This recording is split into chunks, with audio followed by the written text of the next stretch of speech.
is good.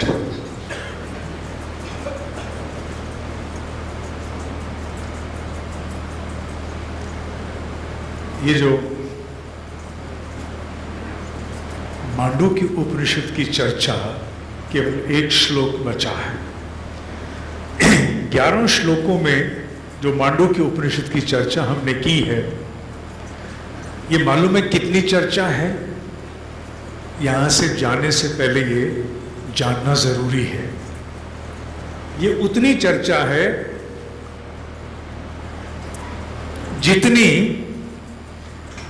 जितना एक चींटी का आकार पूरी पृथ्वी पर होता है। एक चींटी, जितना एक चींटी इस पृथ्वी पर आकार रखती है, उतनी ही चर्चा हमने आज यहां की है।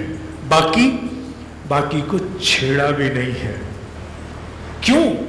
क्योंकि ना तो मेरी क्षमता है कि मैं उसे छेड़ सकूं, अगर आप समझ भी सकते हो, और संभवतः आसानी से आप समझ भी ना पाए।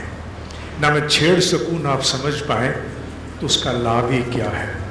आने वाले किसी अन्य जन्म में अगर इस बैंक्वेट हॉल का नाम यही रहा और आपका जन्म भी सोनीपत हरियाणा में आसपास हुआ, तो निश्चित रूप से हम अगले जन्म में फिर एक कक्षा रखेंगे जिसमें चींटी के आकार को कम से कम कछुए जितना तो बनाने की चेष्टा करेंगे। अभी केवल यहां से जाने से पहले इस कक्षा के इतने पाठ को याद रखना है। ओम इस पूरे ब्रह्मांड के निर्माण करने वाली मूल माता तरंग है। It is the mother vibration. इसके 4 स्टेजेस कह सकते हो, 4 पाद कह सकते हो, स्टेजेस। वो स्टेजेस अ उ म अमात्रा।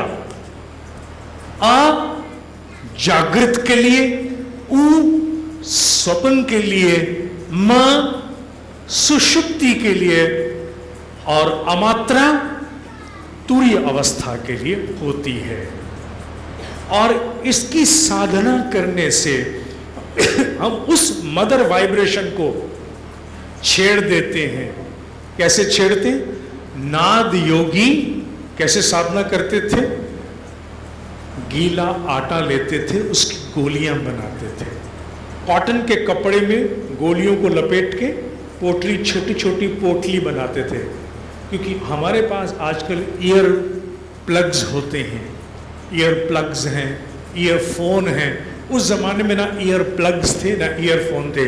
गीले आटे की गोलियां लेकर और वो अपने कानों में उन्हें ठूस लेते थे, और कानों को ठूस लेने के बाद होता क्या था?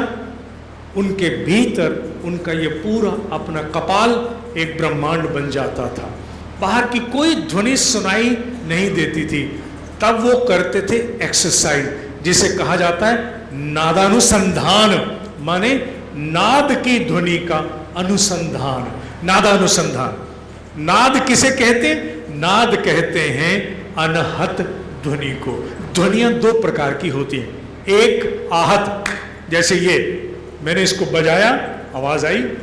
एक अनहत, जिसे कोई नहीं बजाता, लेकिन सृष्टि के गर्भ में वो सदा से विद्यमान है, रहेगी, रही है, उसे अनहत कहते हैं। तो नाद कहते हैं अनहत ध्वनि को।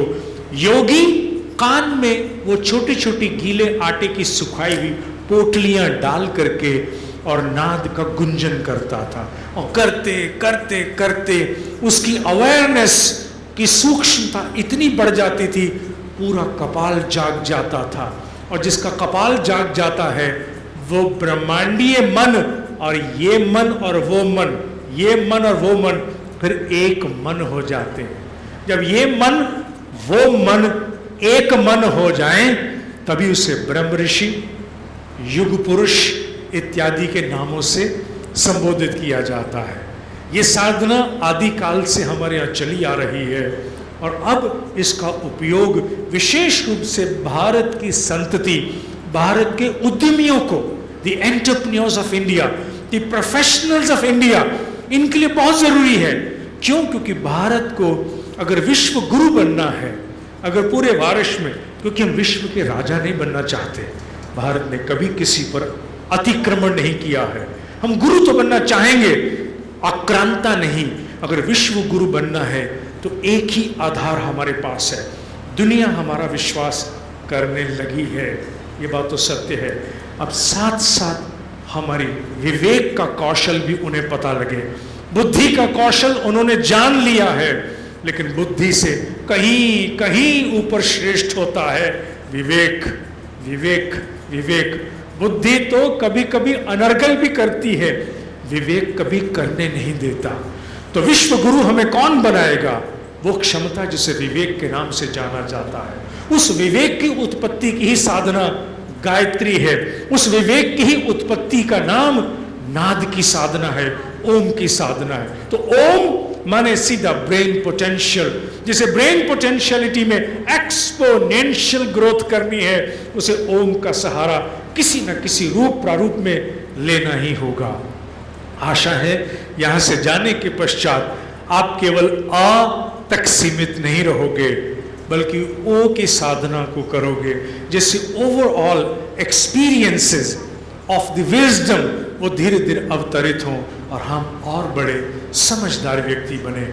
मेरे ऋषि कहा करते थे, बेटा, और हमने गांठ बांधी हुई है, बड़ा आदमी मत बनना, महामानव बनने की कोशिश करना, क्योंकि बड़े आदमी की आयु बड़ी थोड़ी होती है और बड़ा आदमी बनाने के लिए भारी साधन चाहिए। लाल बत्ती होगी तो बनेगा, अमुक तरह की गाड़ी होगी तो बनेगा, अमुक पद पर होगा तो ही तो बनेगा। ये सब नहीं है तो बन नहीं सकता। महामानव बनने के लिए इसकी आवश्यकता नहीं, वो भीतर का स्वनिर्माण है। ओम की साधना बड़ा आदमी नहीं बनाती, महामानव बनाती है। तो भारत को नए महामानवों की रचना करनी है। उद्योग जगत से उठने वाली भारत की वो ललक जो विश्व की सभी वित्तीय संस्थाओं को, माने all fiscal financial related streams of the world, जहां केवल और केवल स्वार्थ और लाभ ही आगे चलता है, वहां कल्याण भी आगे पुट बने, ये भारत का ही बूता होगा। इसलिए ओम की साधना हमें शुरू कर देनी चाहिए, because it is not religious, it has to do something with existence and growth. Existence and growth. Om is not religious. Om is for existence and growth. जो growth चाहता है, अच्छे दिन आए सुनिश्चित करना चाहता है, विज्ञान के साथ जुड़ना पड़ेगा। जो विज्ञान से मुंह मोड़ेगा वो आगे नहीं बढ़ेगा। और विज्ञान केवल पदार्थ का ही नहीं, not only the material manifestation, विज्ञान इसका इसका इसका at the end of awareness, सजगता का विज्ञान। नाद सजगता के विकास से जुड़ा है। आइए अंतिम श्लोक पर आते हैं, उसके उपरांत शांति पाठ, फिर घोषणा। द्वादश श्लोकः अमात्रः चतुर्थो अव्यवहार्य प्रपंच उपशमः शिवो अद्वैतः एवं ओंकारः आत्मा एव संविशति आत्मना आत्मानं य एवं वेद य एवं वेद। इस पर विशेष मैंने कुछ नहीं कहा, क्योंकि तुरीय अवस्था की बात है कि जब मनुष्य उस कॉस्मिक इंटेलिजेंस में डिसिपिएट हो जाता है, सबमर्ज, इमर्स, खुल जाता है। नमक का पुतला समुद्र की गहराई लेने गया तो क्या हुआ? समुद्र ही हो गया। तो जो समुद्र होने की अवस्था है उसका ऋषियों ने इसमें उल्लेख किया है। मेरी क्षमता नहीं कि मैं इस पर कोई विस्तार दूं, इसलिए मांडुक्य उपनिषद के कार्यक्रम का जो अभी तक का चरण है वो यहीं पूर्ण होता है।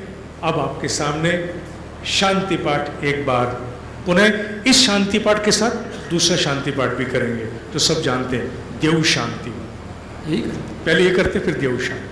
ओम भद्रं कर्णेभिः शृणुयाम देवाः भद्रं पश्येमाक्षभिर्यजत्राः स्थिरैरङ्गैस्पष्टाग्वं सस्तानु वसेमहि देवहितं सहितं यदायुः ॐ स्वस्ति न इन्द्रो वृद्धश्रवाः स्वस्ति नः पूषा विश्ववेदाः स्वस्ति नस्तारक्षो अरिष्टनेमि स्वस्ति नो बृहस्पतिर्दधातु ॐ द्यौः शान्तिरन्तरिक्षं शान्तिः पृथिवी शान्तिरापः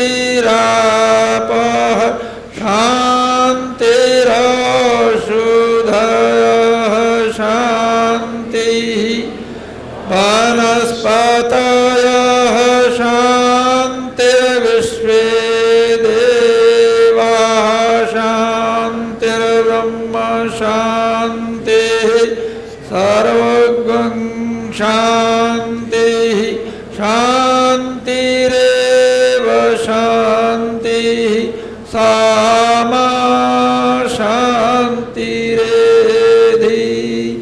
ॐ शान्तिः शान्तिः शान्तिः Lights.